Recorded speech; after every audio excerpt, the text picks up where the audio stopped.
Hi there, thanks for watching today's Drawing for Adults video brought to you by the Ann Arbor District Library and the Ann Arbor Art Center.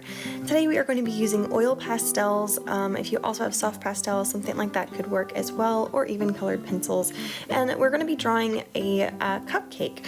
So I wanted to share this artist, Wayne Thiebaud. You might be familiar with his work. He's really known for his drawings of lots of sweets, like lots of cakes and ice cream and that type of thing. And he actually just recently passed away in December of last year.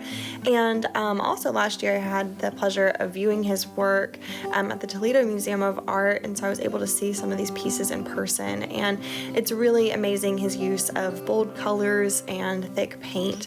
And so he's kind of known as like more of a pop artist in a lot of ways, and he did a lot of these pictures of sweets, but he's also pretty known for his abstract landscapes, which are really cool too. So I'd encourage you to look more into Wayne Thiebaud. And you can let some of his work with those bright colors kind of on the edges influence how you create your cupcake drawing, or you can draw it a little bit more realistically. It's up to you how you want to go about it. But first things first, with your pencil on your paper, go ahead and just sketch out a cupcake. If you have a photo reference that you can use, that's always going to be helpful. If you have an actual cupcake, this is always a good excuse also to treat yourself to a nice sweet treat. So you could always go to a local cupcake shop and grab a cupcake for yourself that you get to eat at the end of your drawing. So though it might be a little bit torture for you to just sit and stare at it, but it will be okay. It might be worth it.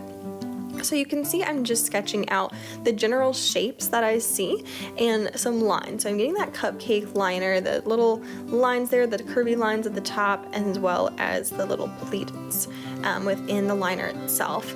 And then I'm going in with my oil pastel. Now remember, oil pastels are pretty thick, so it's a little bit challenging to get some detail.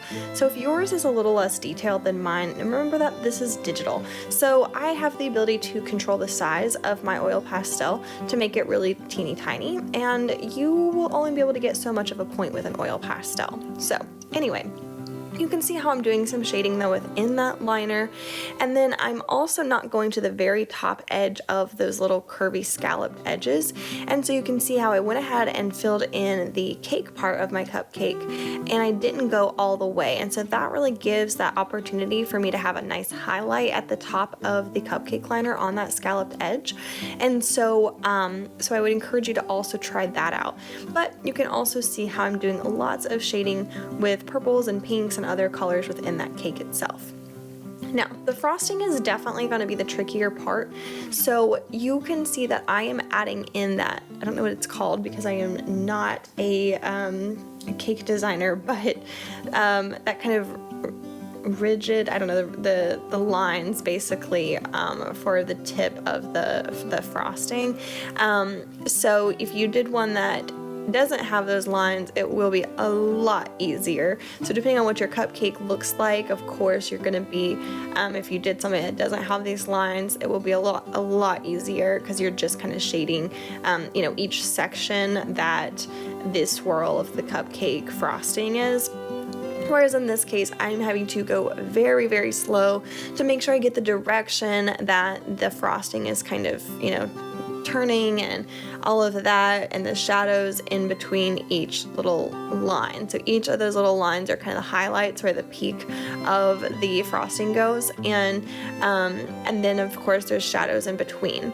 Now I am trying to exaggerate a little bit within the shading that I'm doing. And so you can see how I'm bringing in some purples and some reds, and so I'm making it a little bit more dramatic than it would actually be in real life.